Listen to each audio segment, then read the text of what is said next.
Nation, Hebrew Kingdom Building.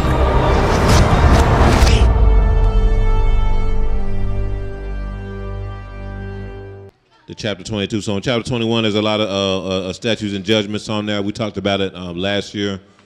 There's a lot of different things in there, and some surrounding how to deal with your servants. So we're going to just skip to chapter 22. And what we're going to look at is in verse 31. It says, go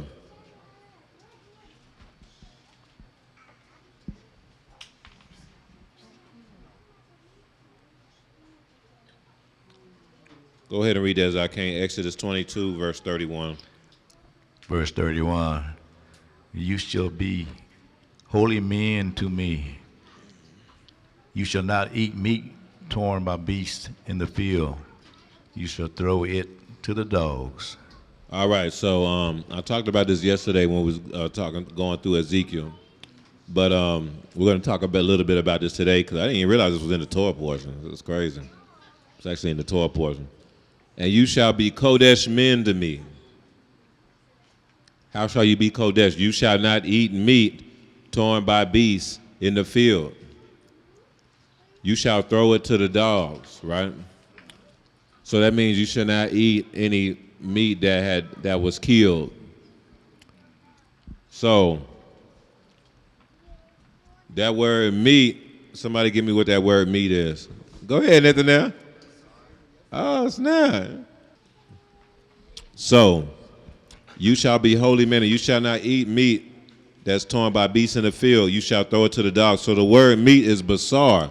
This is a revelation the Most High gave me actually when talking to Uriel about some stuff that she wanted me to pray on. And the Most High gave me the revelation on this.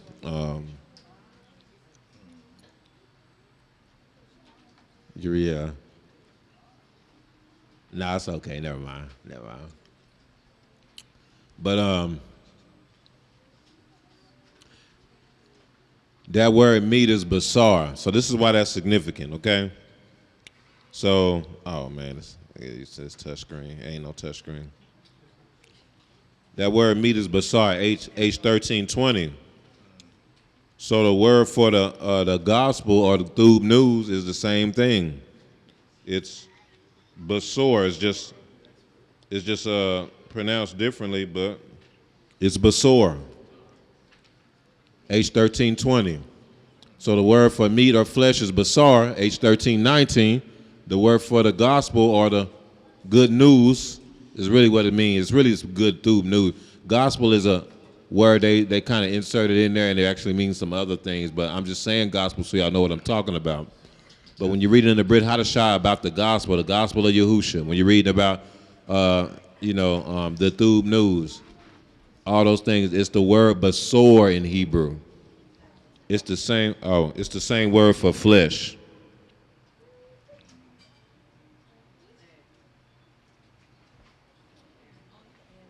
Oh, I ain't do it right, huh? Yeah, it's showing the same thing. I ain't do it right, but y'all can find it yourself. Oh, there it go. It's just not showing on here. Oh, okay. There we go. Okay, H1319, basor. It's really pronounced basor. I put basar, but it's in the biblical Hebrew, if it's a dot right there, that's an old sound. But nevertheless, it's basor. Is the thub news, the thub tidings, things like that. One of the famous scriptures for rebirth is Isaiah 61, when it says, "I'm coming to preach thub news or thub tidings to the poor," and things like that. That's basor. You can pull that up, Isaiah 61. That's what the word for gospel is. Why is that significant? Because what it's showing is that the Besorah or the thub news or the basar is meat that you consume. You get it?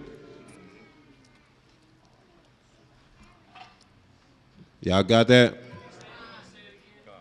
So, okay. So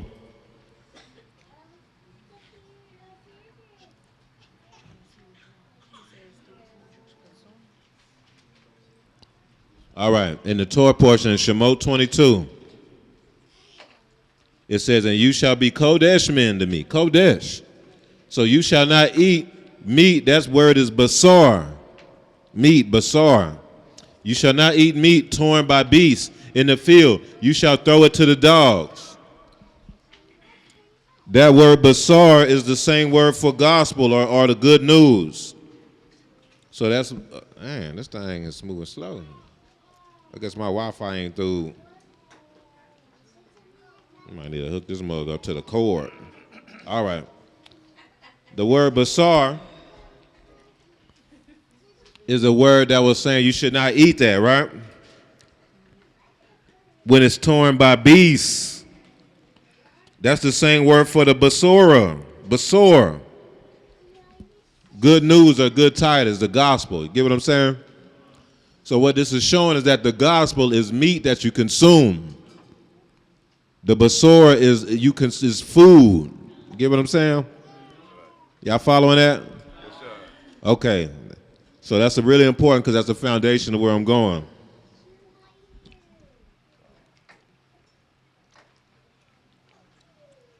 So,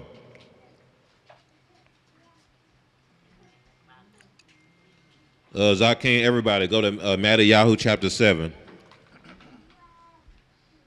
And Zakin, I want you to start with verse 15.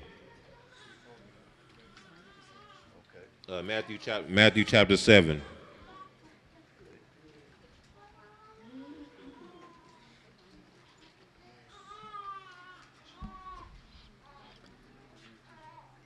Matthew chapter 7, verse 15. Everybody there?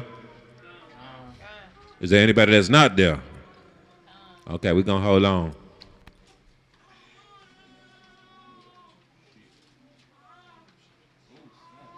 We're going to hold on for Hulda. Okay, she through. Let's get it. All right, verse 15. Beware of false prophets who come to you in sheep's clothing. So he said, beware of false Nabiim. That's what he's saying. Remember, we're the kingdom of Nabiim, right? Mm-hmm. But there's a such thing as false Nabiim. And Yahusha is actually, giving a warning to beware of them. Mm-hmm. Because it's the thing, man. Yahusha and his prophets, they basically was all Nabiim in a sense, too. Yahusha was giving a warning to all of them, like, man, beware of there's false ones out there. So what do the false Nabiim come in? Go ahead and keep reading. Who come to you in sheep's clothing. So they're covered in wool. That means that they got fringes on. Oh, snap. They got the fringes on. They wearing the clean garments.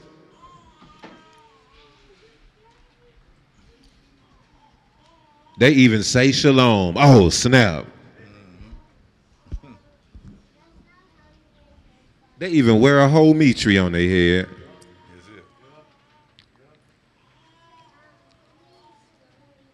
The false ones that are Akio, they got the full head wrap. And they quick to go in on somebody with that. They got their head covered. What you doing? Why you praying without your head covering? They come in sheep's clothing, Mishpaga. They quoting scriptures better than you. You like, man, this must be one of the sheep because they got great scripture memory skills. You know them scriptures, yeah. Precept on precept. I don't lie. Like, man, this must be one of the sheep. But Yahusha's giving a serious warning to his disciples. So you got to take this, you got to really heed this warning because we are his what? And his what? We his followers, we his disciples, y'all. We're from, y'all, this order is an extension of the order of the disciples. That's what this is. That's why it's so strict. I was talking to Maury Mano about this. People are astonished that we can't have anybody in here moving in iniquity, but none of y'all can imagine the apostles moving in any kind of iniquity. Could you imagine Peter walking around in adultery? For real. Oh, but I repented, though. Man, I'm through. I said sorry. Or John, Yachanan, the Revelator. Look, man, look. I slipped yesterday. I slipped up. You know what I'm saying?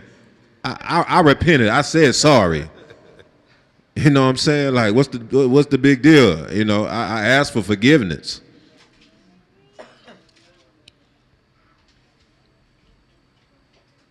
I had a weak moment, man. The females was around me, man. I had a weak moment, man. I asked for forgiveness. Could y'all imagine? For real. But surprised that we don't do that here. We don't. This is the extension of the order of the apostles, man. Like, this is the real thing. Like, we the rid of the body of Yahushua. So yeah, no, it's the same thing, you know. Y'all read the scriptures. Did Paul allow any of that in any of the assemblies? He was very specific. There's certain things now they gotta leave. They can't be in here if they're doing these things. It'll defile the whole assembly. Just read Corinthians. Man, what scriptures are y'all reading? Also, church-minded that we don't realize that the real thing never did none of the stuff that was going on in the church. Never did it. They was never through with none of the stuff that be going on in the church. I know in the church, pastor, he got caught up and then he says, I'm sorry, and then everybody be like, it's okay. Well, he asked for forgiveness. It's all right now. It wasn't like that in the scriptures. Paul ain't never do nothing like that. I'm sorry. Not one. Once he turned and decided to serve Yahuwah, he didn't do none of those things. He didn't. Peter didn't do none of those things, man. John didn't do none of those things. James didn't do none of those things. None of them did. Luke didn't do none of those things. None of the prophets did none of those things. Yirmiyahu, Yeshayahu, Eliyahu.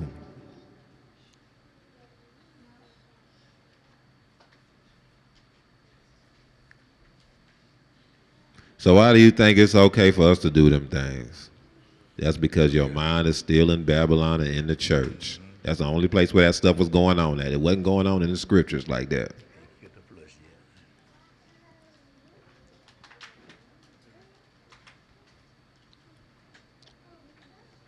Let's keep going, y'all. Come on. But inwardly they are ravenous wolves. Oh, hold on. Inwardly they are what? Ravenous wolves. So inwardly they were like wild beasts of the field. What do ravenous wolves do? Don't they go and they tear up the Besorah? Don't ravenous wolves, they go and they tear, y'all follow? You see, you got it? Okay, hallelujah. Ravenous wolves, they go and they tear up the Besorah, the meat. That's why we, according to Torah, we are not allowed to deal with any Besorah that has been tampered with by a wolf, that has been tampered with by a beast, wild beast. The wild beast, those are the other nations. That's always, all throughout the scriptures, the wild beasts symbolize the other nations. Listen, y'all, Christianity is a Besorah. Yeah, you go to any Christian church, they're going to say, we teach the gospel, the Besorah. Yeah, they do, but it's a Besorah that has been tampered with by wild beasts. The scriptures say we're not supposed to deal with that, don't it?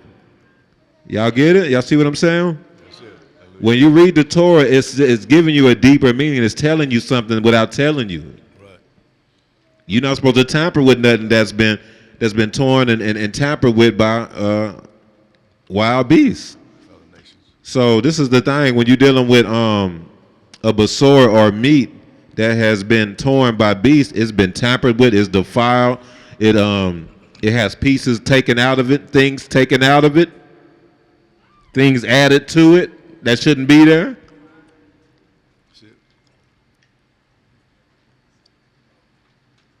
It's a defiled Besorah, it's a defiled gospel.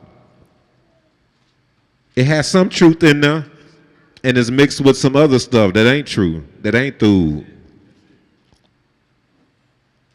You're going to have saliva from the beast all in there. You're going to have probably some dirt that got into the food, some hair from, it's defiled, it's tampered with. It's not pure. But people buy into it because it's mixed with the truth. Yeah. It's little sprinkles of defile, but the smallest dot of defilement defiles the whole thing. The example I gave yesterday was about the cake mix. Cake mix. Uh-oh. Y'all really listen. I'm loving it. If somebody, listen, I'll make it lighter than yesterday. If somebody spit in a cake mix. Special sauce. Special sauce. Okay, I'll do the whole thing. If somebody just hocked mucus. Let's say if somebody was making cake and they had cake batter in the cake mix and they just hocked the whole loogie and mucus in the cake mix, but they mixed it real good and they made a whole cake out of it, you wouldn't be able to tell. That's right. You wouldn't be able to tell. You eating it and it is a defiled, it's defiled bread for real. It's defiled, but you can't tell because, I mean, you just don't have the discernment.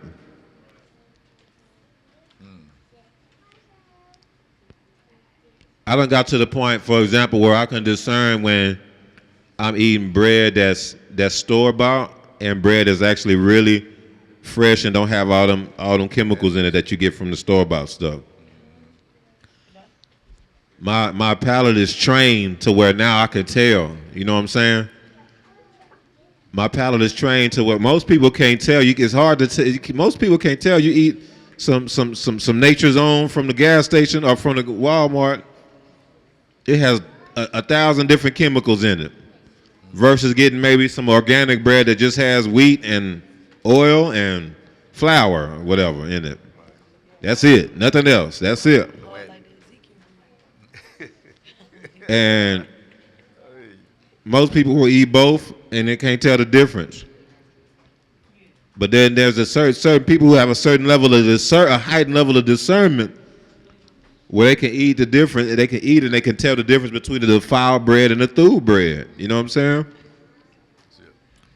This is what happens when you study the pure word. You get a heightened level of discernment where you can discern between the thub and the raw. Even when it's mixed, thub and raw means good and evil. Good and evil. You can tell the difference between the good and the evil, even when it looks like it's all good. It's hard to tell for real, because it's mixed in, but they just threw some of that raw in there, but it looks like it's mostly thub. And that sprinkle some of that evil in there, you know what I'm saying, and mix it up a whole lot. But someone who's steeped in the scriptures, that pure word, they still gonna be able to tell. Oh, no, I'm through on that. Hey man, take some of this. Nah, man, I've been torn by beasts, man. Yep. Man, this is a steak. Look at the steak sizzling. Nah, I can tell the coloring ain't. Nah, that ain't. Yeah, nah, there's something not right with that. I'm through, man. You got that. And that's the level of discernment we're going to need in these last days for real, man. I'm telling you. For real. Yeah.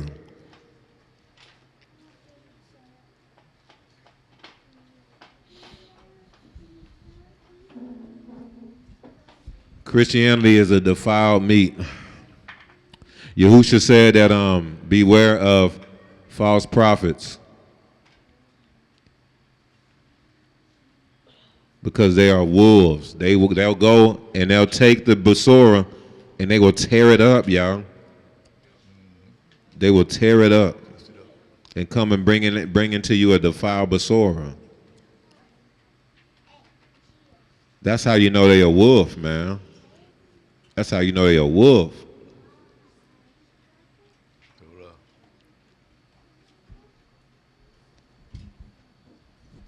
Yeah, so the Bible is really a through book, man, but we don't need to keep like the Torah part. You biting pieces out of the scriptures and trying to deliver a partial Besorah. The scriptures is good, but we just need to keep the Torah only, though. Not that Brit Hadashah part. Man, you a wolf, dude. You a straight wolf. Go ahead on, man. Go on with that. Look, I know the Bible is through, but this other book, you add stuff. You putting all kind of stuff that you adding on there, man. That's not it. Christianity is a defiled Besorah. They're gonna say it's a Besorah, but see, not all of the Besorah are through. You know what I'm saying? So keep that in mind. Go to Hebrews 5 real quick. Yeah, Galatians 1 verse 6. That's what it is. I don't go off memory, y'all. My apologies. Galatians 1 verse 6. Verse 6. All right, everybody there? All right, let's get it. I marvel that you are turning away so soon from him who called you in the grace of Mashiach to a different gospel. To a different what? To a different gospel. So what this is showing you is that you have different Besorahs. You got the true Besorah, and then you got other ones, man, out there. Keep going, verse 7. Which is not another, but there are some who trouble you and want to pervert the gospel of Mashiach. Now, I want y'all to read, now read verse 8. This is it. The people you want to pervert the Besorah, that means to twist it. That means to pervert it, to try to, they just twist it. Islam is a defiled meat, y'all. Man, I'm telling you, man, I had a homeboy who got locked up for a while and came out and ended up converting to Islam, and he was pushing hard, man, on this stuff. And the main thing they would try to do is try to act like they still about Yahusha. That's the main thing. Because at that time I was in Christianity, so that was the way he was selling it. Yeah, no, we believe in him too. No, we actually serve him more than y'all. You know what I'm saying? Know what I'm saying? Like, man, Yahusha would look more like us than what y'all doing in Christianity. You know, I was at the church. You know what I'm saying? So, you know, there may be a little bit of a point on that at the time. You know, but the way they would sell it is that basically like what they doing. This is the Besorah. Man, we follow Yahusha, man. Yo, according to Islam, he was a great prophet. He was a great one, great man. All right, man, go ahead on with that, man. Mixes truth with error, because Yahusha was a prophet. He was just a lot more than that, too, though. Yeah, he did great miracles, according to Muhammad, this and that. Yeah, he did. That's true. So that's what I'm saying. Like, they don't eat pork. Like, you know, you mixing all kind of truth with error. Yeah. You know what I'm saying? Why y'all eating pork? If you in Christian, you know, the Bible, even your Bible says not to eat that. That's how he would come at me. Even y'all Bible say not to do that. We don't do that. Yeah, y'all should come on over here. A defiled Besorah, defiled message. Because it's news, right? It's news, a Besorah, that's meat. So that means when you're watching the news on television, when you're watching CNN, that's meat. What Besorah are you receiving? What Besorah are you consuming? When you're watching television, when you're watching shows, you're consuming it. What kind of message are they feeding you on that show that you watch every day? See what I'm saying? What kind of message are they feeding you? Because I'm telling y'all, when you're watching stuff from Hollywood on television, they are indeed trying to feed you something. You're watching it for entertainment. They're deliberately trying to do something to try to feed you something that can affect you in the way that you look at things. Okay, let me ask y'all this. How do y'all think that homosexuality got accepted in the United States? It's through the media, through the Besorah they were teaching you. It was through the meat that they was feeding to the masses. They were able to literally shift the masses.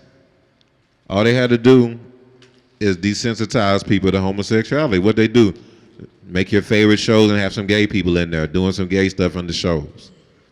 I remember back in the day, it was this show called Empire. I used to watch that mug. It was like, because it was like about these people who was in the rap game, or music game, really, not rap. It was rap too. It was primarily rap, wasn't it? It's a long time ago. But anyway, I thought it was entertaining for me. I was watching it for entertainment because it was just, it was just kind of through. As far as from an entertainment perspective, it was through.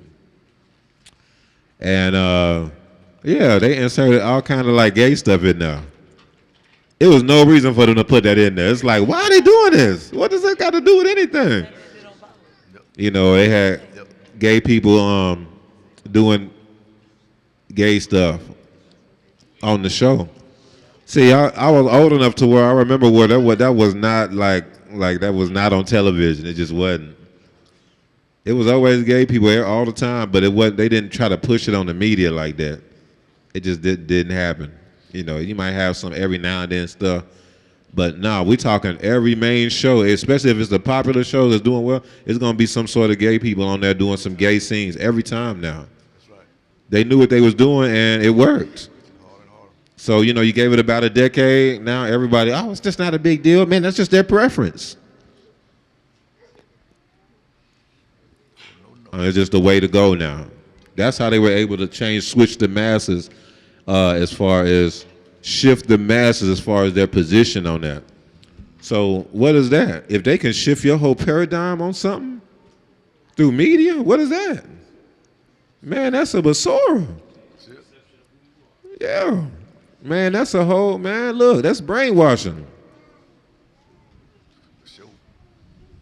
Has anybody ever told y'all were brainwashed for following Yahuwah and being in his truth? Yep. Who was ever told that? Raise your hand. So it's a good amount of people, about maybe 30%.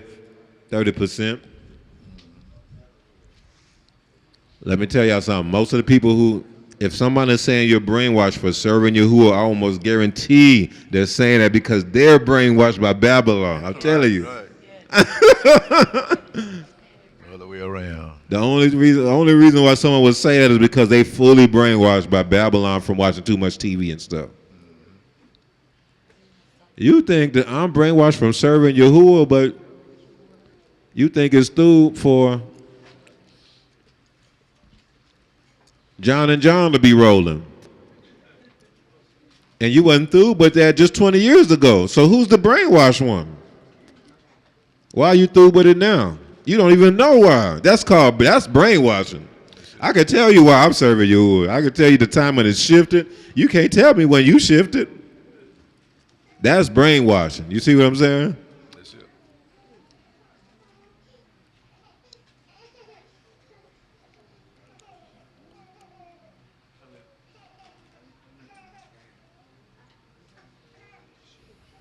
And so yesterday, and I talked to y'all about this before, but we talked about clean and unclean meat.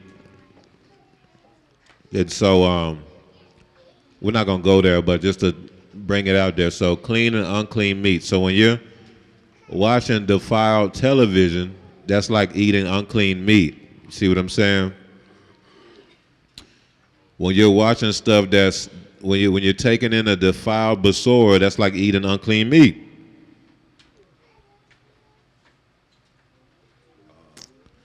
That's why the pork was such a stumbling block for our people. Roach meat wasn't really a stumbling block for our people. I know it just wasn't. I know there were some nations that may eat stuff like that. snake meat, lizard meat. There's other nations who eat stuff like that, man. You go to China, they eating dog. That wasn't really a stumbling block for our people. I don't know nobody who was dealing with dog meat. I just never known nobody who was dealing with that. Because, yeah, crawfish, you know. That's close. That is close, though, for real. But my point is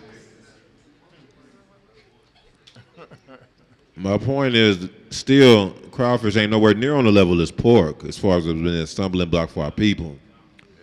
Even when I was eating crawfish, we didn't eat that every day. That was like maybe, you know, we had a family reunion or something, you know, something like a special gathering.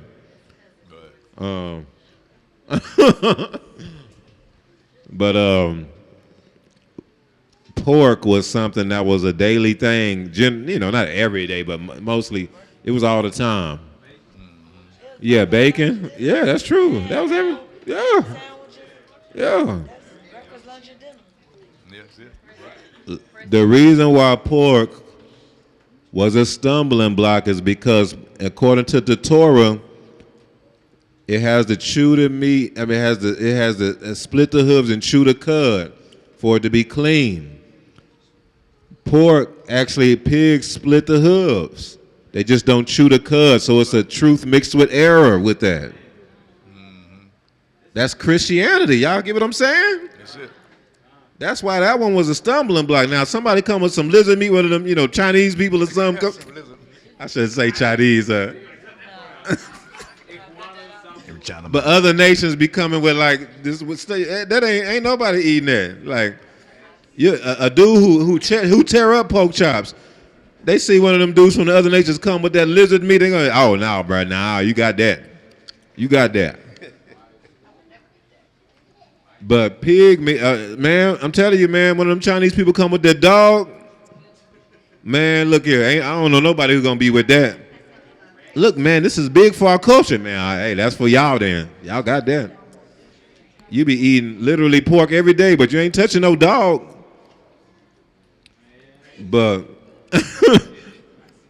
But pork, y'all, this splits the hooves.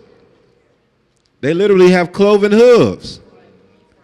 But they don't chew the cud. It's Christianity. Pork is literally Christianity. It's truth mixed with error. It's just like, that's why in Christianity, pork is a big staple in the Christianity community. Everybody know about the Christmas ham, the Easter ham, the turkey ham.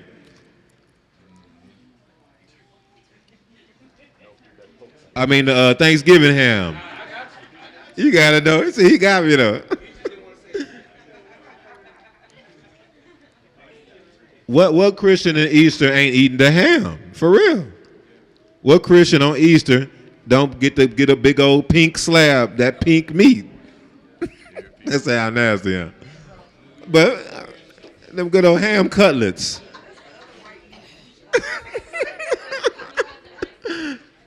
A good old pink ham. Whoever went to a church and did an Easter dinner and they didn't have the ham there? I'm just saying. I remember Radal Yahoo. Y'all know that the accident was on November 10th. So, man, he was in the hospital all through Thanksgiving and stuff, man. But people brought a big old slab of ham on Thanksgiving in the hospital. Oh, hold on. Now, we put in the notes we don't eat it. He don't eat that. He don't eat that. What are y'all doing? We had put in the notes that he don't eat pork. Oh, we're so sorry. Man, come on, man. It was sensitive, though, because, you know, there was other family members over there, you know. Yeah, we already put the notes. Just do the right thing. We ain't trying to deal with all these conversations right now. For real. Because he was in there during Thanksgiving. They was like, oh, yeah, happy Thanksgiving. Well, oh, that's messed up, man. You got to be in here Thanksgiving. We're like, yeah, but we don't care. Yeah, we don't celebrate that. But nevertheless, that's Christianity. It's the same thing with and so this is another aspect to look at it with unclean, with split the hooves and chew the cud. So that's about heaven and earth being a witness. It's about spirit and truth. It's the two witnesses. To worship Yahuwah, you got to worship him spirit and truth. The spirit, that's the Ruach, and truth, keeping Torah. You know what I'm saying? We just read here in the Torah portion that the Torah was written on 2 tablets of stone, which comes from what? The Eretz. Remember, the two witnesses is heaven and earth. Y'all get it? And the Ruach is the wind. It's the wind which flows through the firmament, which you, according to Genesis 1, the firmament is what? The Shamaim. The firmament is heaven. Remember, Yahuwah called the firmament heaven. In Genesis 1, I repeated that like 20 different times. Genesis 1, Yahuwah, he made the firmament in day 2, I think, day 2, and he called the firmament heaven.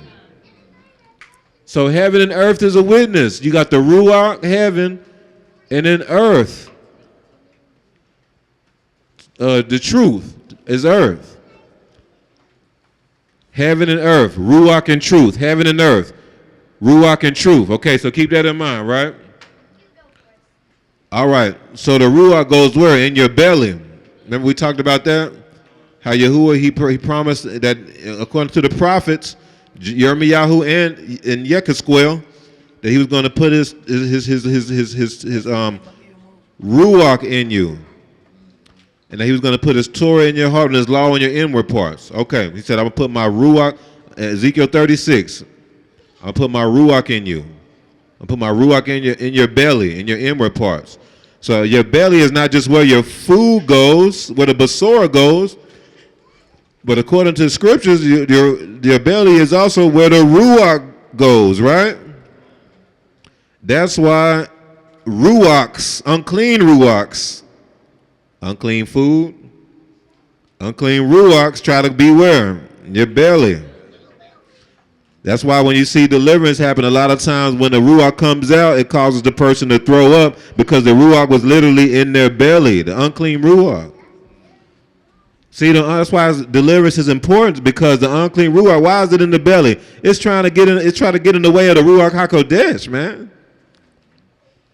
The belly is what drives you. The belly is what controls you.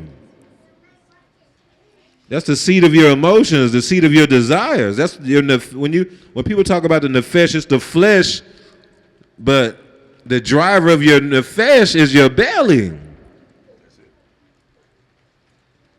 That's why when an unclean Ruach is able to go inside somebody, usually it's trying to go in the belly because it knows it can control you if it can get in the belly. Oh yeah, it can control you. It can cause you to do all kind of sin. Cause you to do all kind of stuff, man. If it can get in there,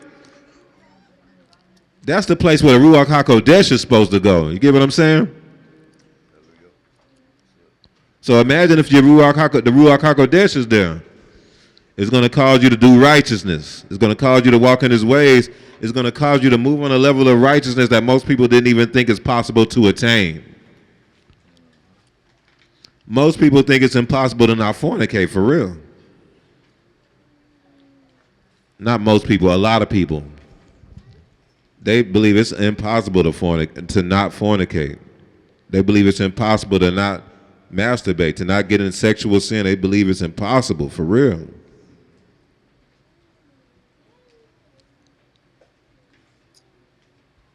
And it is if you don't have the Ruach HaKodesh here.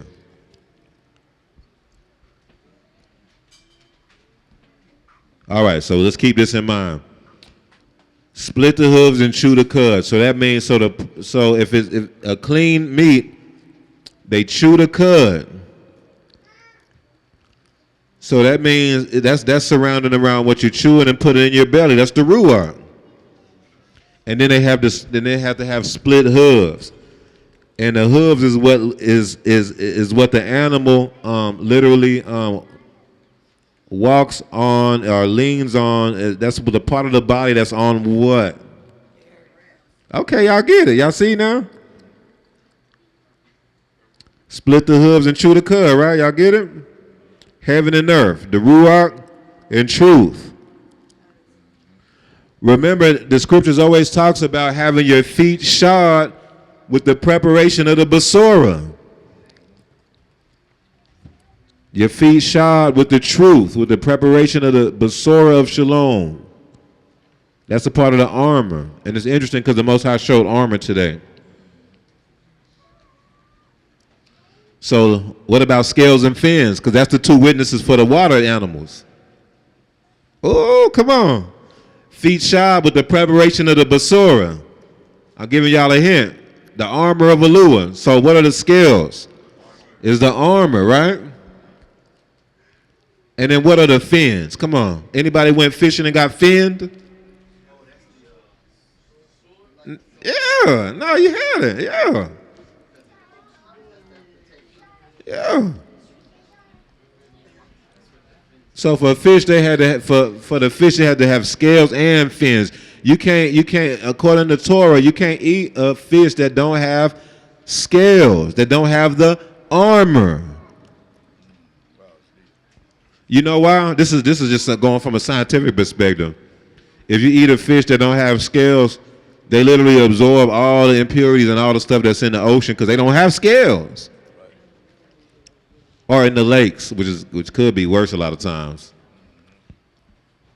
But if they got scales, that literally serves as a shield and an immune system for the fish, to where all the impurities don't really affect the fish. So you will eat it and you won't get all the metals and all the different things that they're dealing with in that water. You see what I'm saying? So what does that mean? That means catfish, we ain't supposed to be eating that, right? Catfish, they have, but it was always a stumbling block for us. I used to go to the catfish cookout. Well, Uncle and them, they frying catfish. Because they got scales. I'm sorry, they got fins. But they don't have scales. It's a mixture of truth and error. You got the sword, you got the word, but you don't have the armor. You don't have like the shield. Do y'all know that even in ancient times, that in the scriptures, that the armor that they used was a coat of mail? It was literally looked like scales.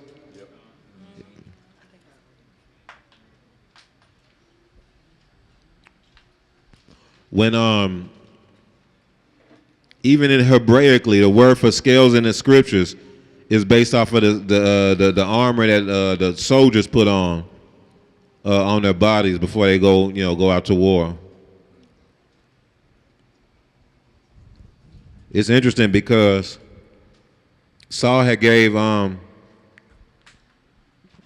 King David, he wasn't king at the time, when he went to fight Goliath, Saul had gave him his armor. It was a coat of mail. It was like scales. It was too heavy for King David, so he took it off and went on and did what he did.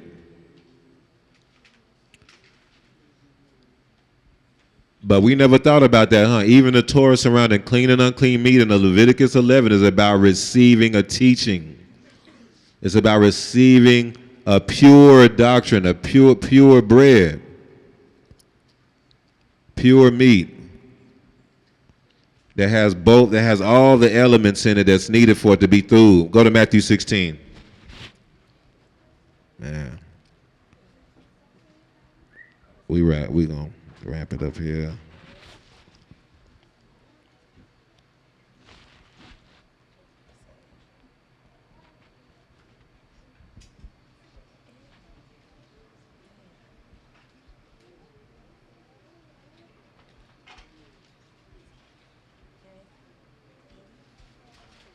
All right, and we're going to start with verse 5. We're going to start with verse 6. Verse 6. Hold on, make sure everybody there.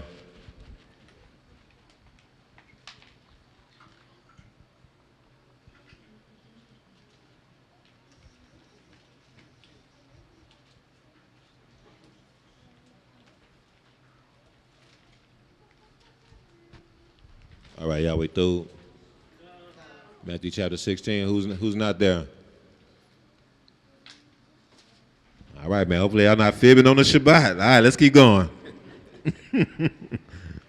Verse 6. Then Yahushua said to them, take heed and beware of the leaven of the Pharisees and the Sadducees.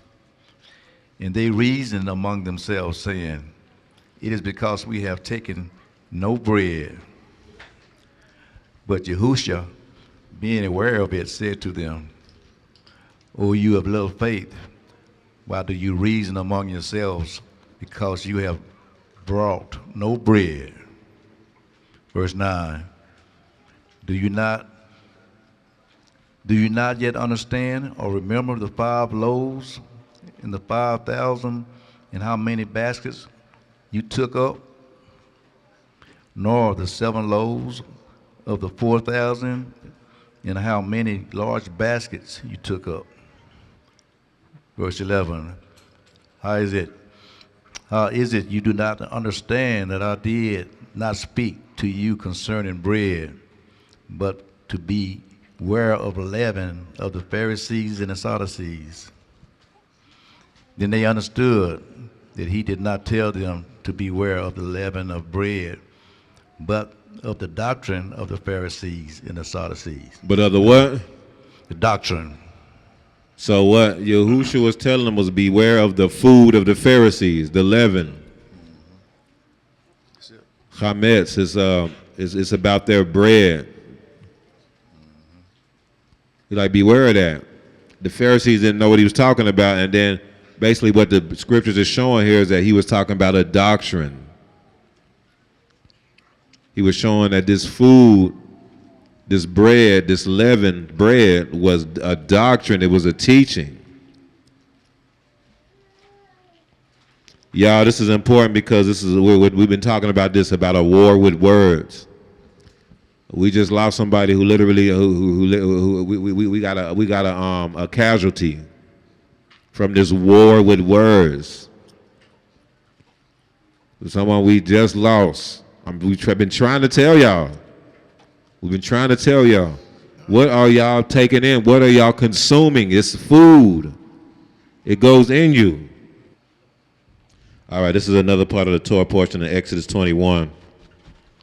So, Shemot 21, verse 23. Y'all can just look at it on the screen. Y'all don't have to turn there.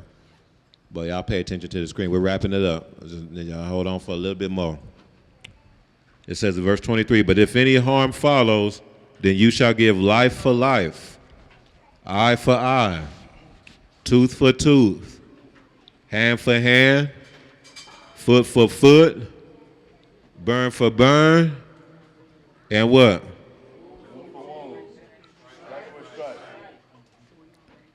Yeah, this is about Yahushua.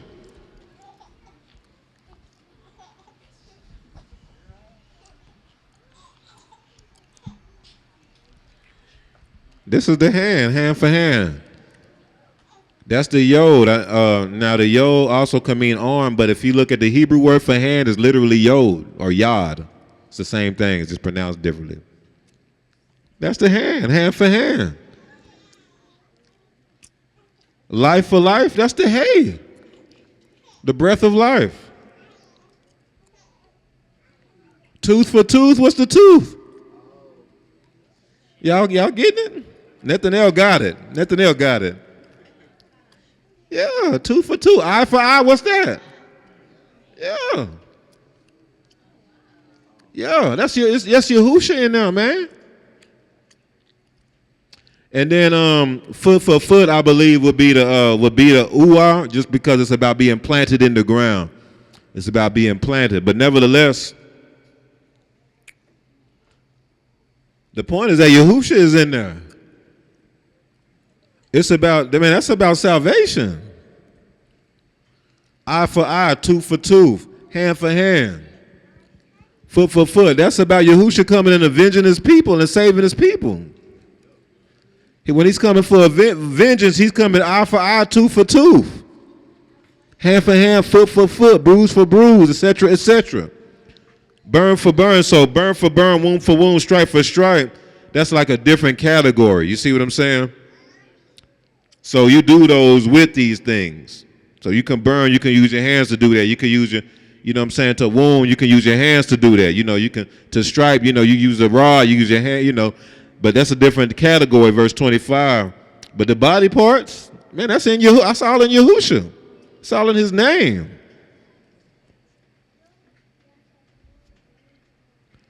Because that whole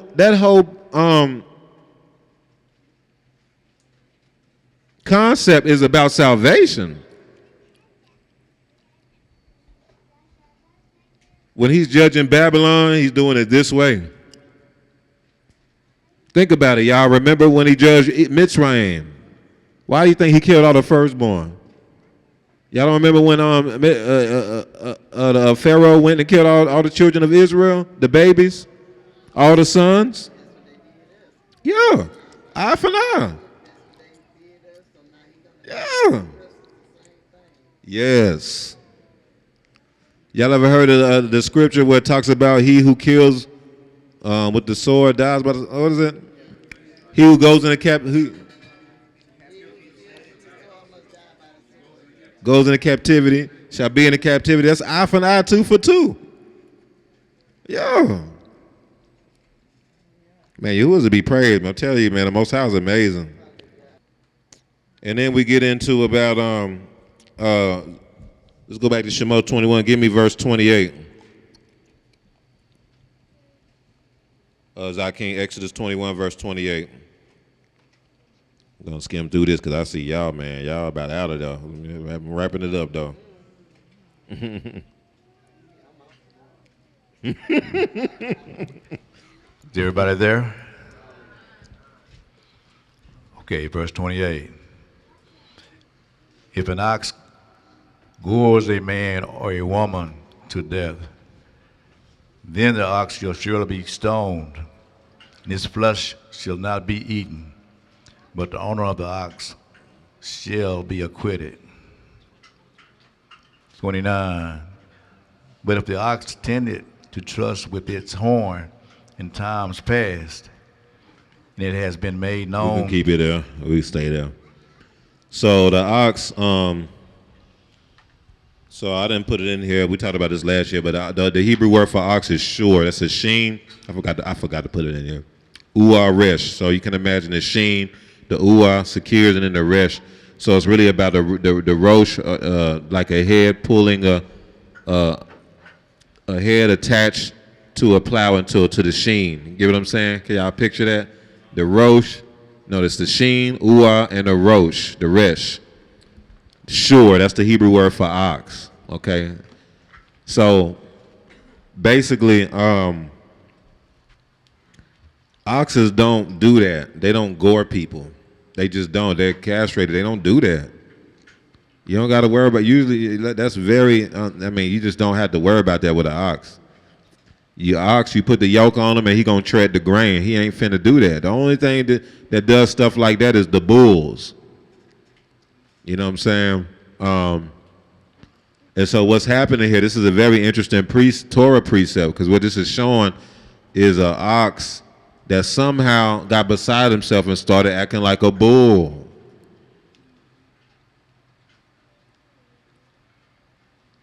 Ox, the Hebrew word is shur. It's about someone who's treading the grain, doing the work. Ox is a part of the cherubim, right? But bull is actually the Hebrew word par. And that's literally about speaking the word against the chiefs. You'll know a bull when he starts speaking against the heads. Usually he'll do it in secret. He'll try to see if he can get somebody to be on his team. He'll go behind closed doors and get somebody who he think is weak. This is just real. That's what a bull does. If he think you strong and you really solid and you really grounded, he ain't gonna come to you. But if somebody he think he can get, oh yeah, hey, yeah, did you hear what man? You hear what Maury Manu said yesterday? Did you agree with that mess he was talking about?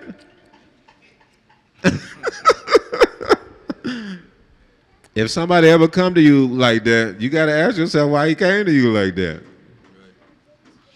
Like, man, what in the world made him think that I was cool with this mess? You know what I'm saying?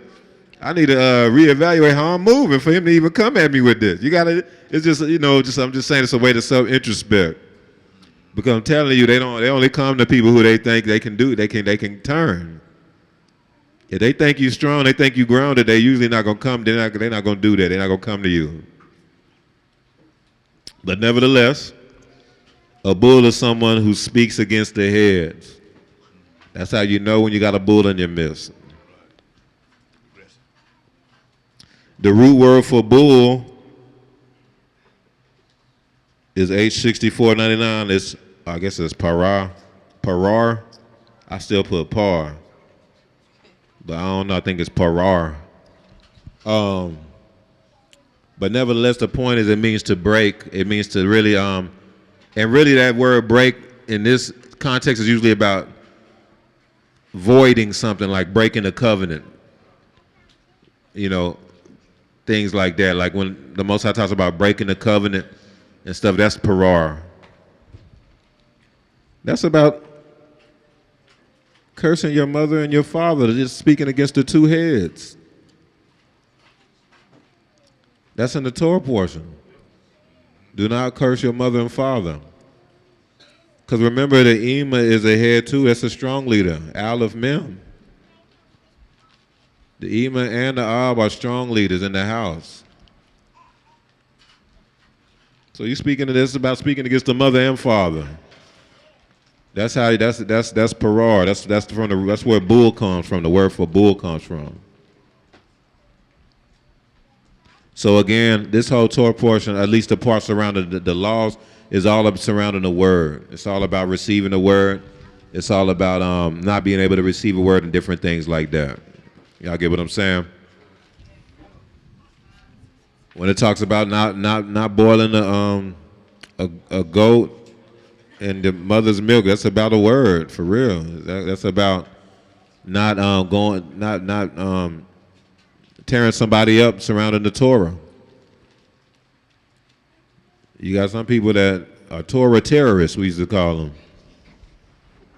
Where your fringes at, Doc? I remember this one Doc, man, he was from the camp, and this Doc was happy to see that it was just somebody in the truth. Oh, man, you in the truth, man, how's it going, man? Shalom. Hey, man, but where your beard at, Doc? Yeah, nah, you wicked. Like, man, dude just came into the truth, man. He gonna make that assessment because he didn't have his beard on. Hey, doggone. Because remember, the milk of the word, that's symbolic of Torah, the milk of the word.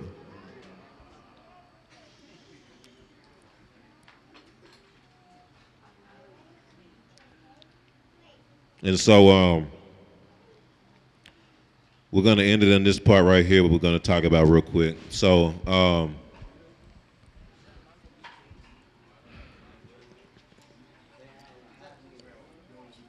that's why I gave y'all a nice pixelated picture for this. Nah, we ain't doing this picture in no high definition. Good old pixelated picture. So actors, movies. What food are you receiving? What kind of Besorah are you consuming? Are you consuming this more than the true Besorah?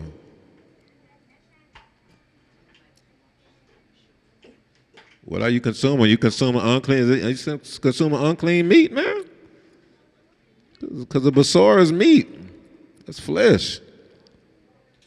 You eating unclean, defiled meat? Eating lizard meat? Hollywood is literally about witchcraft. Hollywood comes from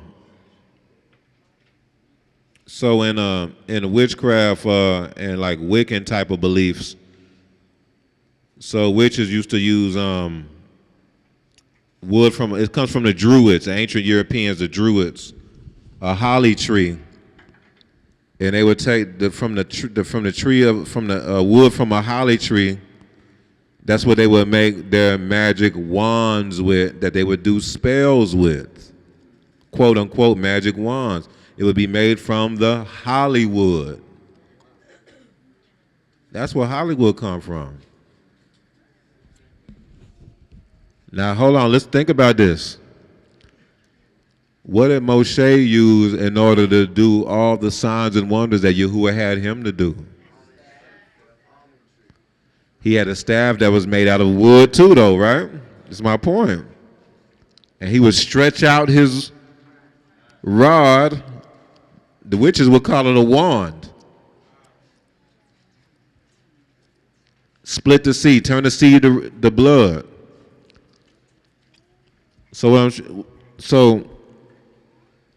the witches and sorcerers trying to be like Yahuwah had the same thing, but they don't use the staff made from the almond blossoms like you said, Netanel.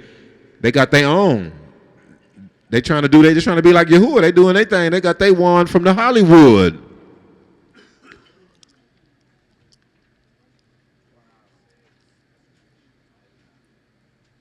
Giving you defiled food, defiled meat. In Ezekiel, it was prophesied that that in the places where we were scattered, we would be partaking of defiled meat. We're thinking it's just defiled food. Yeah, that's that too. But the symbolism of the defiled food is this stuff. That we were going to be force-fed this stuff. And we'll be consuming defiled food through media too, and through the radios, and through all those channels as well.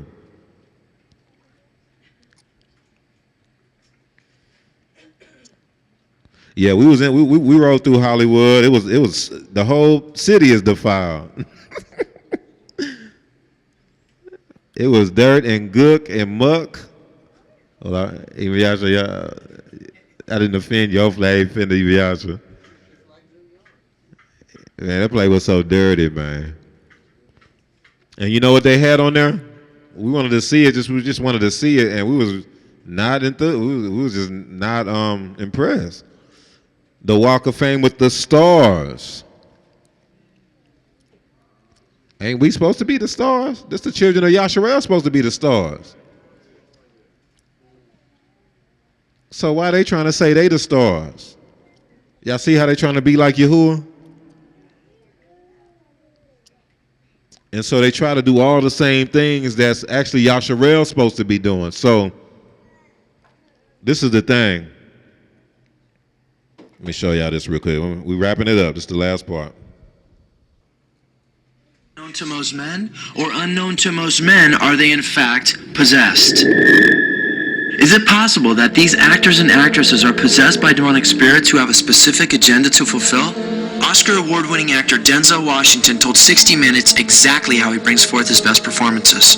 Basically what I did was got on my knees and sort of communicated with the spirits. And when I came out, I was in charge. Powerful scene. Powerful scene. I couldn't have acted that. I couldn't have written that down and made a decision to play that. What, are you going to smoke that? Nope. My point by bringing that up is that this is just showing you one example. So you saw what this Denzel Washington. Everybody like Denzel Washington. Watching his movies, he a great actor. He's showing you why he a great actor.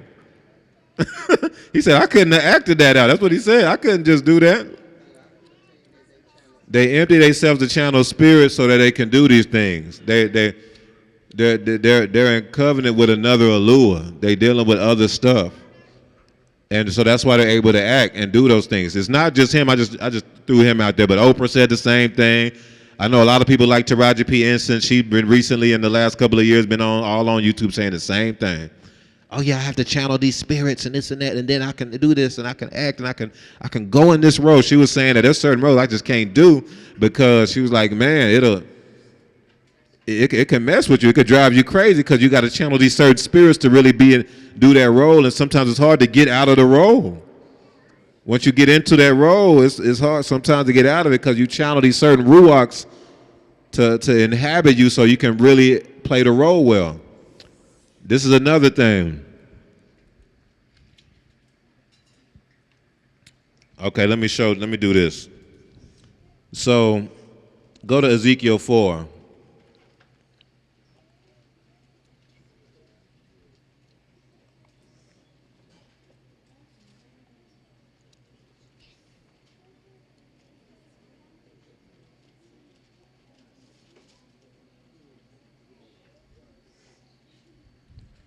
Ezekiel 4. Let me know when everybody get there, and Zakin, you start with verse 1.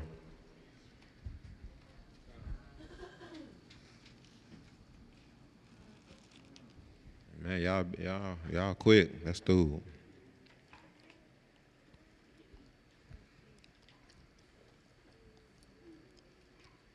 Y'all not the only one sleepy, man. I'm sleepy too. It'll be all right, man. We wrapping it up. Closing it off. All right, let's go. Ezekiel, chapter 4, verse 1. You also, son of man, take a clay tablet and lay it before you, and betray on it a city, Jerusalem. Lay siege against it, build a siege wall against it, and heap up a mound against it. Let me ask y'all something. How did Ezekiel do this? It was a commandment from Yahuwah. Keep reading.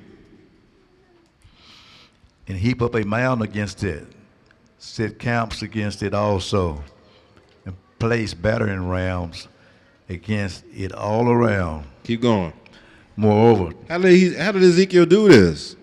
Keep going. Moreover, take for yourself an iron plate, and set it as on an iron wall between you and the city.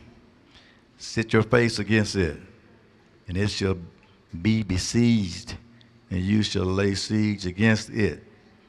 This will be a sign to the house of Israel. This will be a sign to who? To the house of Israel. So did Yahuwah tell Ezekiel to basically do like an acting role, do like a play before the children of Israel? I mean, how would he have done all this?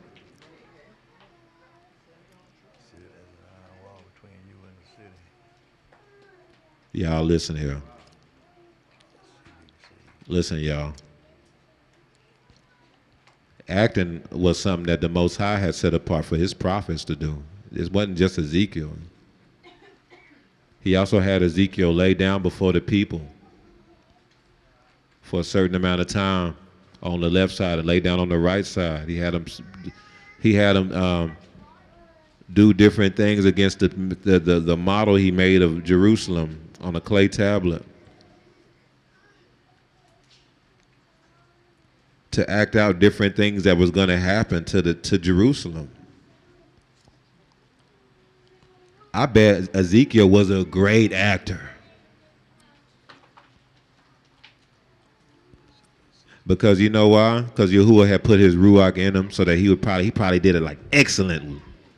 Because Yahuwah had him do it to be a sign to the whole nation what was coming to Jerusalem. So Yahuwah probably made it to where Ezekiel just put on a stellar performance, to where he had a whole crowd watching him for real.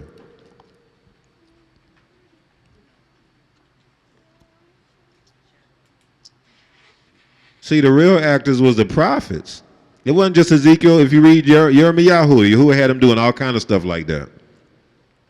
For real.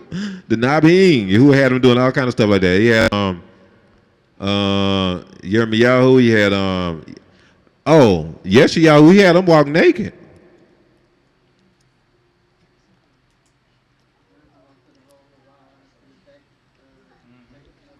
I think that's what it was, wasn't it?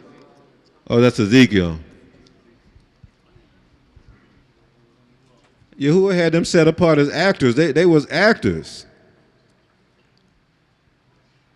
Think about it. Aren't a lot of these movies prophetic? Don't they? Come on, y'all. Come on. Come on. Think about it. They done already, what's the word I'm looking for? Cause it ain't the word prophesied. That ain't the word I'm looking for. They yeah, they predicted. Thank you. Who said that? Told. Thank you. They predicted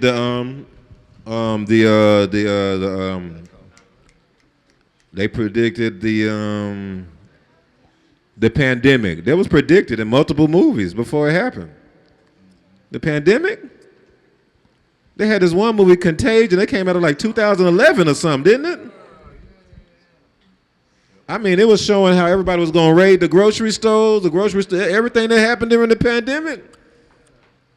It was too on point.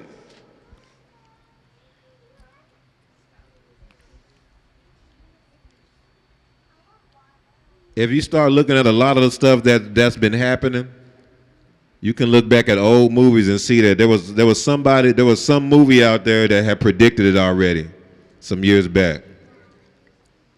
Almost all the main events that happened in America, you can point back to the movie back in the day that had predicted it in some way, short shape, form, or fashion.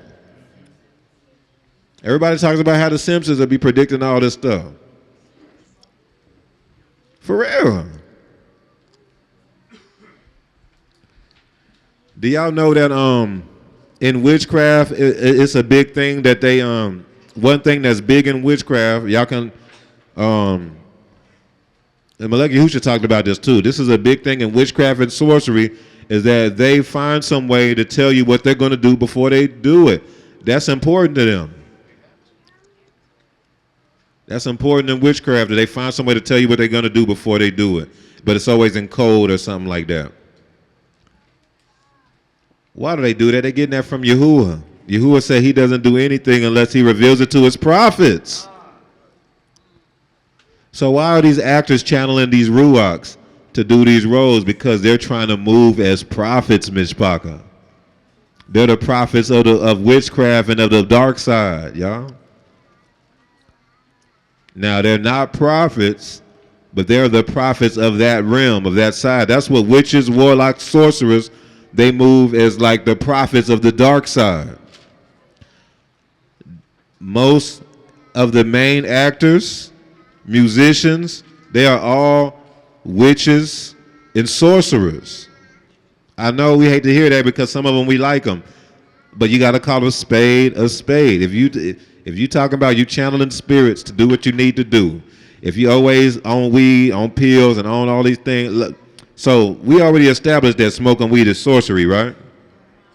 So if you smoke weed every day, what does that make you? All right. So even if you like him, even if you think he's cool, you like his art, you like his music, you like his movies, if he doing this stuff all the time, he is a sorcerer. It's called calling a spade a spade. It ain't about trying to be no type of way toward nobody. It's about just being real. Erykah Badu is I used to like her music. She is a very high-ranked witch. Super high-ranked witch. Beyonce is a very high-ranked witch. Super high-ranked witch.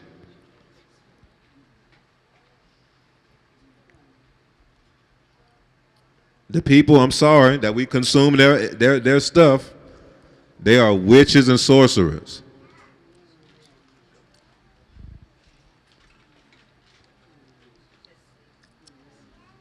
Oh, okay. But anyway, the point is that we thought that they came up with acting, and they ain't come up with nothing. They don't become, man, the dark side don't come up with nothing. They really don't, they're not creative. They take the things of Yahuwah and they pervert it. The prophets were the first actors on the they were the first ones out there acting, man. This was something that Yahuwah had his prophets to do what? To foretell things that were coming in the future. That's why a lot of the movies that they put out today, that's what the dark side trying to be like Yahuwah. They're trying to foretell what's to come in the future. That's why everybody's astonished about the new movie that came on Netflix about a month ago or two. You know, they're trying to foretell what's coming in the future, and watch, a lot of that probably is going to happen. Trying to be like Yahuwah. So it's interesting that next week, y'all. So next week the council will be most of the council will be out of town. We'll be at the event in Augusta, where there'll be some stuff going on with the with the nation. The event, well, I believe it may be some acting going on there. I'm not really sure. Yeah, that's what I thought. Because you know Molecular Hoosh is like super skilled when it comes to videography. That's why he's able to make documentaries and stuff like that. And they're taking it to the next level, to where this stuff is being taken back. You see what I'm saying? This stuff is being taken back, and so we're excited about it.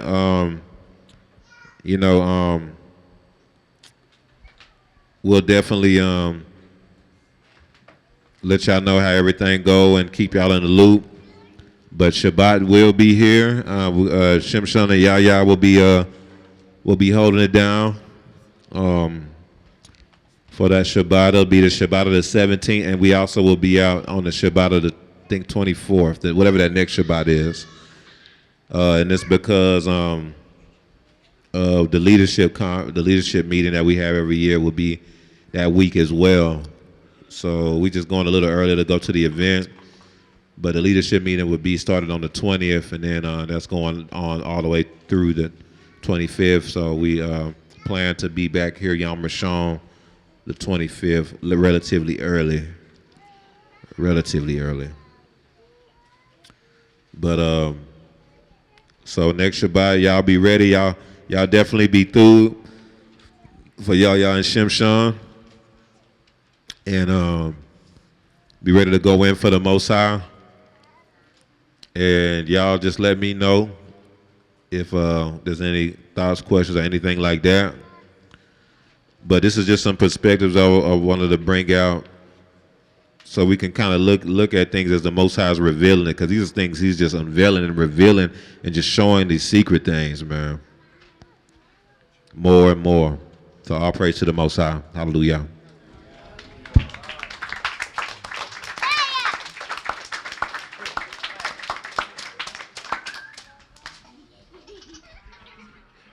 All right, so we're going to jump right into the parking lot. Shh. Y'all stop. Hey, sit down. We're going to jump right into the parking lot, y'all.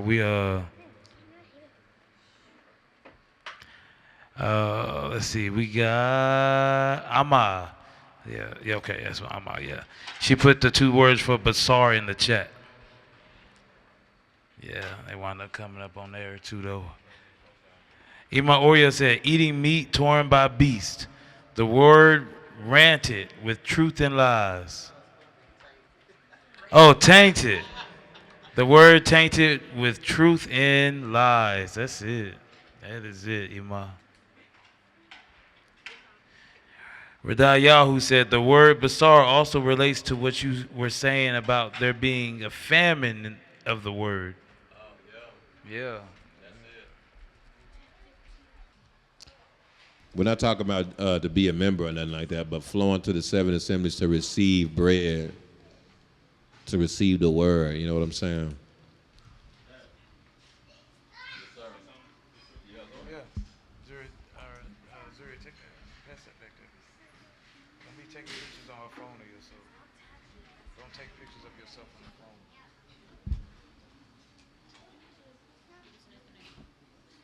Just take the mic back there.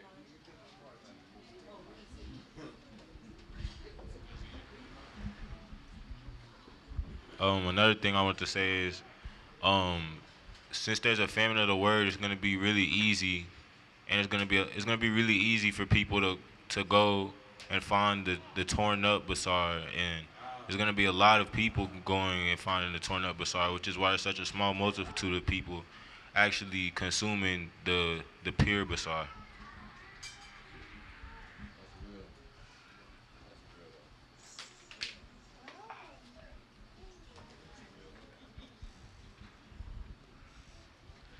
So I was curious. I put the Greek word for ravenous in there when it says ravenous wolves, and the word is rapacious. I guess it's how you say that. Yeah, rapacious. rapacious. And it says aggressively, greedy or grasping. Like you're going to have a rapacious landlord. So you have these wolves who are greedy, and they're just taking things that aren't theirs. I thought that was interesting. Yeah, if you ever see a wolf that's inside a carcass, they're ravenous, they're greedy. They tearing it up, trying to get as much gain as they can from the Besorah as possible. So if you notice someone who is trying to see how much, trying to get rich off the Besorah and doing all they can, they're a wolf.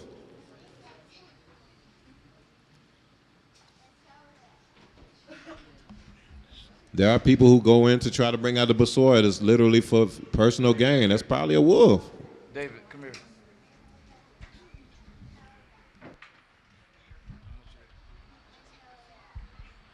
Oh, the ravenous kind of just brought your remembrance to my mind. I'm not sure how this relates to anything, but I know with the ox, like goring someone, more than likely, an animal had like probably tried to bite them and they got rabies. Like for an ox to act like that, they probably was rabid, and then so that means that the beast was trying to tear up the meat of that animal, because normally rabies is like contracted through like biting and saliva. So I don't know how that relate, but I know it's interesting. Oh no, you just actually yeah, this was something I forgot to say. So if a ox is goring somebody, that means they got unclean ruachs in them. That's not normal for ox to do that. I mean, they must be possessed.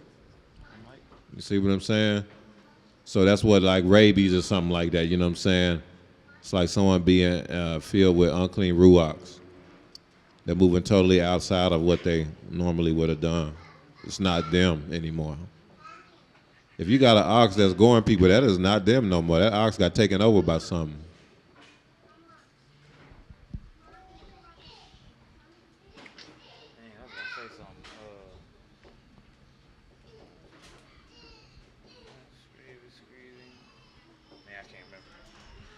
Ima Oya, a little leaven leavens the whole lump. That's what Yahusha said. Wait, that's what Paul said. Bethel said she had a comment about watching movies. Bethel.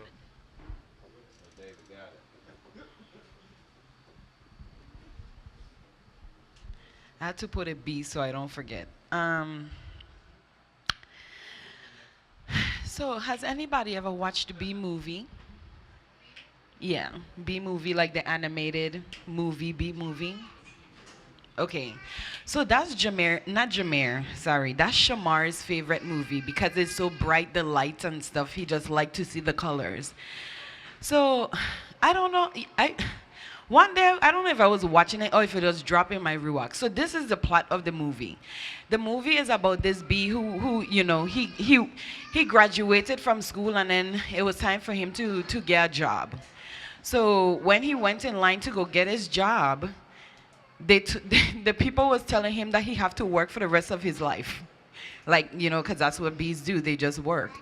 So he was like, work for the rest of my life? Like, what you mean? Like, so I gonna just be doing the same job for the rest of my life? So what he did was he ended up leaving, like he just left the hive. Like he just flew out with the other bees that'll go collect the nectar and bring it back or whatever. He just left. And then he ended up meeting like this woman or whatever, and he had a crush on her. Mind you, he's a bee and this is a whole human. But anyways, what I noticed about the movie was what it was teaching was that he didn't want to function in what he was created to do. So he didn't want to work. He didn't want to do the thing he was created to function to do. So he left the tribe. He left the hive. He left the ark because he didn't want to do his function. Then he went and meet somebody of the other nations. Like that was not even his species. Like he just meets a whole like different thing. So So when I was looking at it, I was like, wow, look how slick they are. Like, they're so slick with these shows and they're so slick with these movies that this thing would be talking to your subconscious and you wondering why you don't want to work. You wondering why you don't want to function and you want to do your own thing because this bee over here trying to be an individual, like when bees ain't even created to be by themselves. They created to be with their hive and their family. So I was just like, wow. So yeah, I just wanted to speak on that.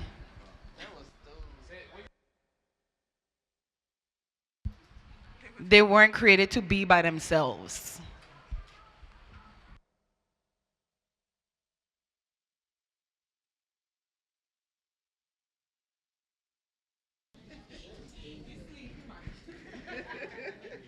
All right, y'all. I got one for y'all.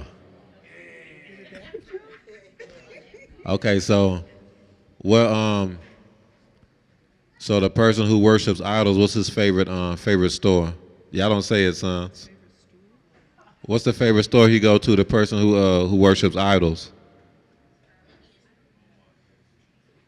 He likes to go to the Dollar Tree. A Dollar Tree.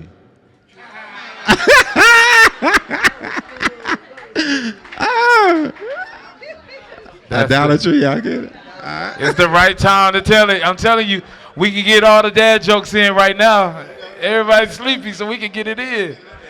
In the subconscious. You know what I'm saying? What in the world did I do? A few weeks ago. Okay. Hezekiah said, my coworker asked me if I follow Palm Sunday, and I was so confused because I never heard of it. I just told him I only follow feast days that are commanded to serve. Hallelujah. That's an easy answer there. Yes, sir. Where's you? Luno Palm Sunday. Y'all got that. That ain't in the scriptures. Ima Oya, they say to a man's heart, they say the way to a man's heart is through his belly. No, that's real. I used to talk about that all the time. That how the old folks used to say that. Yeah, to a man's heart is through his belly. Now, men don't know that. That's what's so funny about it. That's a secret that the old women would help for the daughters and granddaughters to learn how to get a man. Men never knew that. I never knew that. Men don't know. They think that the way to their heart is somebody who fine and look good. Then they get somebody that look good, and if they can't cook or do nothing like that, they'll be happy for maybe the first few months or something, and then. But man, look, if they got who could cook, who could get to that belly, that's a lifetime relationship right there. Because we all know that beauty is fleeting. Is that the right word? I thought so. Like, you getting with somebody just because you think they look good. That ain't, man. Look here, man. They might not look good 10 years later. Well, I shouldn't say that. They might not look the same 10 years later, That's what I meant. And so, what else? Yeah. Yeah, I better listen to him. That's a through point. Yirmiyahu said, referring to when Mushal was speaking about a war with words, I think that's why Uriel had that vision of them pillars of water. I could see that representing them being pillars of the word of Yahuwah. You're the water of the word. Come on. I'm going to put the word soar in here. Oh, through Torah. For the ox. Yeah. Uriel said, Khan, that's why they all have these alter egos. Beyonce has Sasha Fierce. Eminem has Slim Shady. Oh, I know that one. She said it's like worship.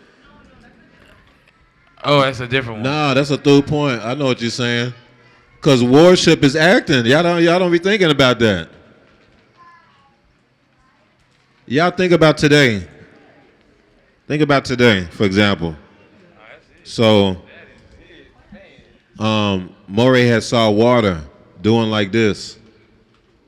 I had a word from Book of Prayer about water coming from the going out to the four corners. So I already knew what to do when he told me that. I was like, oh snap, that's confirmation. Hey man, now we gotta bring it out to the four corners. Had the water going out. So it actually goes back to what Jeremiah was just saying. It's about the pure word. We're the ones with it, so having it flowing through the four corners in a sense, so people can access it. But next thing you know, y'all are set up in a formation. You got people in the four corners. The Achiot is moving like water, literally.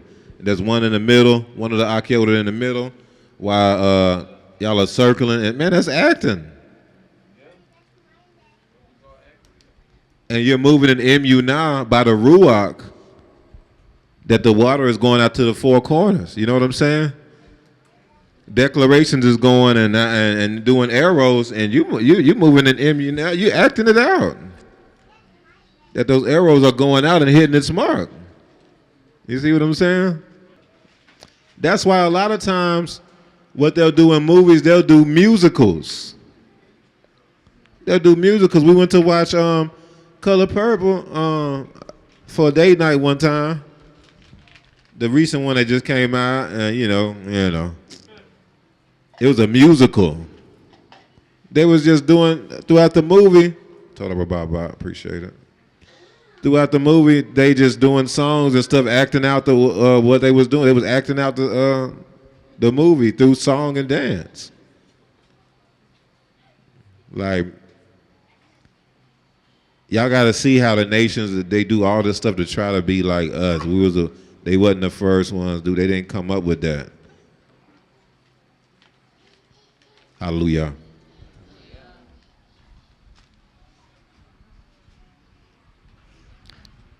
So that's what you meant by Candace, like worship, right? Ah, got it. I didn't. I was like, all right. And then Amma dropped another Hebrew word, labana, which is brick. Oh, the clay tablet in Ezekiel 4. Zamar, there was a show that I saw a few years ago. Oh, did I miss something? Oh, what you want to say? Well, I don't want to talk about it, but it's the second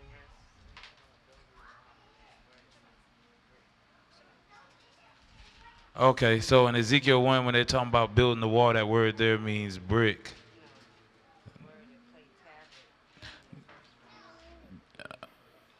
Yeah, the word in the first verse means brick. The word clay tablet. Yeah, so it wasn't like a tablet, like a slate maybe. Maybe it was more like a brick is what you mean, right? Because it uses to build a wall. Yeah. So Zamar, there was a show that I saw a few years. No.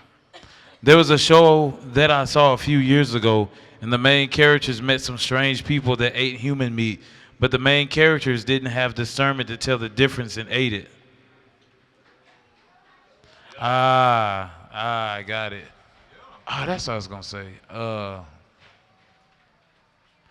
Yeah, back to Radai Yahu's comment about it being a famine of the word. And the thing is, like I think that when you have a ravenous beast, I think they're the ones that are going to be able to eat the Besorah that's defiled. Like people who just, they really wasn't looking for it anyway. They was all greedy. They all going to be eating the same defiled meat. Yeah. Hadassah. Actors in Ruachs. Heath Ledger as Joker in The Dark Knight. He went through a lot of dark stuff to play that role, and he died not too long after. Yeah, he died on drugs. Yeah, right after that movie, when he played the Joker. Man, he played that movie he played that role way too well. Yeah, they talked about like him preparing for the role. He basically like locked himself up in his room and kept some kind of diary, and that they was talking about how He just basically just went through a lot. Yeah, method actor is what they call it. Like he just went through a lot to get to that place and change the register of his voice and all of that. But it was a whole process of him going, getting to become the Joker. So y'all think about it. That's another thing. I'm glad you brought. That's something I meant to bring out. Is the level of preparation that a lot of these people do to act in certain roles. Think about what Ezekiel had to do to be ready to lay down for 390 days. Yahuwah had him to get the beans, the things, and he had to make certain bread. It was a lot of work that he had to do that to act that out. He had to do a lot. Now I don't believe. Yeah, he had to do the cow dung. Yeah. That's what people do in real movies, man. They do. I mean, you got to look at some of these people do to prepare for certain movies. I remember 50 Cent did a movie where he was like dying of I think he was dying of a sickness. Yeah, so he had like starved himself to where he got, he's always been a big dude. To where he got real skinny just for the movie role. Yeah. Yeah.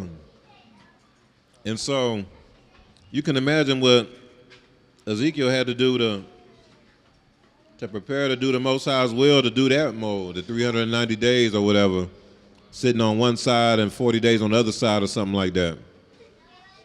And y'all, you can imagine he had a whole crowd watching him. Like he probably did a stellar performance because the Most High had set him apart to do this, to be a sign to the nation. See, we have this picture in our mind that he was just doing that in his room or something. Or he was doing it outside and it might be like two people was like, what, man, this dude tripping. I actually believe that the Most High filled him with his Ruach. This is probably how it happened. And he put on a stellar performance and it caused a whole lot of chatter, a whole lot of attention. He probably had the whole area region of Babylon, all the Yahudim talking about what he was doing. Because this is the thing, acting out a role and doing those things like that is way more influential and way more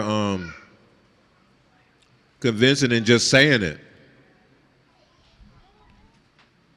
Babylon gonna destroy Jerusalem. He could have just said that. Most High like, no, I want you to act it out.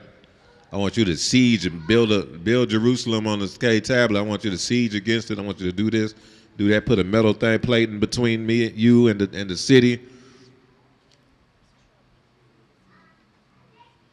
as a sign for the whole nation. But yeah, hallelujah. It made me think like, what's the purpose of our worship? It's the top of Babylon, right?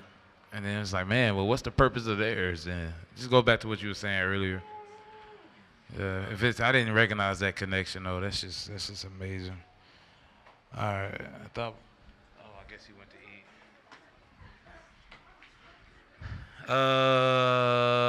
Yeah, you know what? Actually, what's his name did that too? Denzel. He talked about playing Malcolm X and how he was possessed. Mushal, it was pouring down raining during worship. Yeah, I didn't know that either. And then Bethel put, is this Curtis Jackson? Both pictures? What happened to him?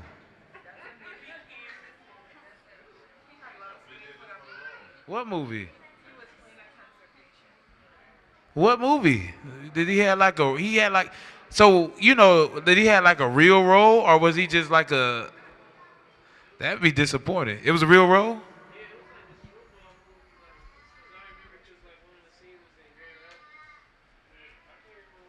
Wow. Man, that's wild. Man. Because you got like shows like House where you play a patient for all of like 5 minutes. But, okay. All right. That's wild. I ain't never seen that before. That boy look like a milk dud. Man. Fall apart? I ain't never heard of that. Things fall apart? Okay. Praise Yahushua. That's it.